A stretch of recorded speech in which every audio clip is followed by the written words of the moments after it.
भागवत में श्री राधा रानी का नाम क्यों नहीं आया जानते हैं? तो यहां पर वर्णन आया है, राधा कृष्ण स्वरूपम वै कृष्ण राधा स्वरूपिणम कलत्मानं निकुंजस्थम गुरुरूपम सदा भजे। बोले राधा ही कृष्ण है, कृष्ण ही राधा है, इनमें अंतर नहीं है। इसीलिए भगवान श्री कृष्ण का नाम ले लेने से ही बोले श्री राधा रानी उनसे बिलग नहीं है, अलग नहीं है। तो बोले इनका नाम ले लेने से इनका नाम आ जाता है और इनका नाम ले लेने से उनका, दोनों एक हैं। तो बोले भगवान श्री कृष्ण का नाम पढ़ाया करती थी श्री राधा रानी उस तोते को। तो यहां पर सुखदेव मुनि के रूप में भी प्रकट हुए। और ये भी कहा जाता है कि सुखदेव जी महाराज की गुरु होने की वजह से वे श्री राधा रानी का नाम नहीं लिया करते थे। और ये पुराण जो है ये सुखदेव जी ने परीक्षित जी को सुनाया था। तो सुखदेव जी के गुरु हैं राधा रानी, तो उन्होंने इसीलिए राधा रानी का नाम नहीं लिया और इस ग्रंथ इस पुराण के अंदर राधा रानी का नाम नहीं आया। किशोरी जी, अच्छा इन्हें किशोरी जी क्यों कहते हैं? बोले इन्हें किशोरी जी इसलिए कहते हैं कि ये सदैव 12 वर्ष की ही रहती हैं, इनकी आयु बढ़ती या घटती नहीं है। और 12 वर्ष की आयु जिसकी हो उसे किशोर या किशोरी कहते हैं। और यहां यह भी कहा गया है कि एक कारण और था कि राधा रानी ने यहां पर मानो स्वयं अपना नाम नहीं आने दिया। बोले सुखदेव जी महाराज के लिए वर्णन आता है, राधा नामोच्चारण मात्रेण मूर्छा 60 मासिको भवे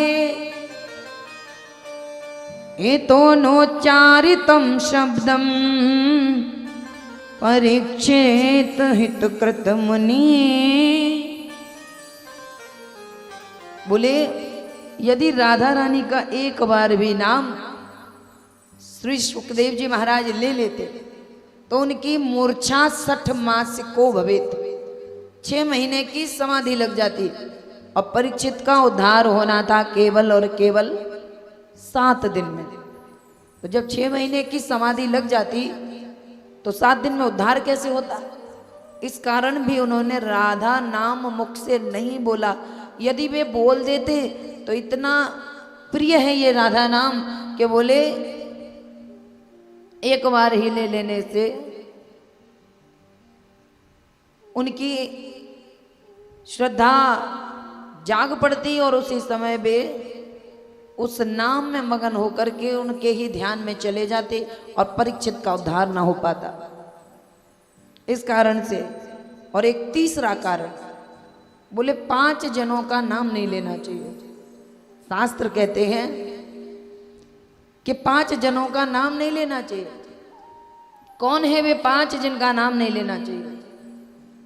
बोले आत्म नाम गुरुर नाम नाम अतिकृपणस्य चा श्रेयस कामो ना गृणीयात ज्येष्ठ पुत्र कलत्रयो। पहला आत्म नाम, जो हमारा कुंडली में नाम निकलता है वो नाम नहीं लेना चाहिए। आत्म नाम गुरुर नाम, दूसरा है गुरु का नाम नहीं लेना चाहिए जिन्होंने हमें कान में मंत्र दिया है। आत्मनाम गुरुर नाम नाम अति कृपणस्य च। तीसरा है अत्यधिक कंजूस का नाम नहीं लेना चाहिए। बहुत ज्यादा कंजूस, थोड़ा बहुत नहीं, बहुत ज्यादा। जो किसी काम के लिए 10-5 रुपए किसी को देना चाहता है लेकिन वो 2-4 घंटे हो गए सोच ही रहा है दे दे कि नहीं दे दे। बोले अपने बड़े बेटे का नाम नहीं लेना चाहिए और पांचवा है अत्यधिक कलही का नाम नहीं लेना चाहिए। जो घर में बात बात में कलह करता हो। अच्छा, यहाँ पर कलत्र से एक अर्थ और निकलता है, नाम गुरु नाम।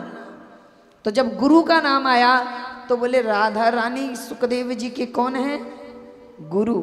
इसीलिए उन्होंने गुरुदेव का नाम नहीं लिया, और नाम नहीं लिया तो इस पुराण के अंदर नाम नहीं है।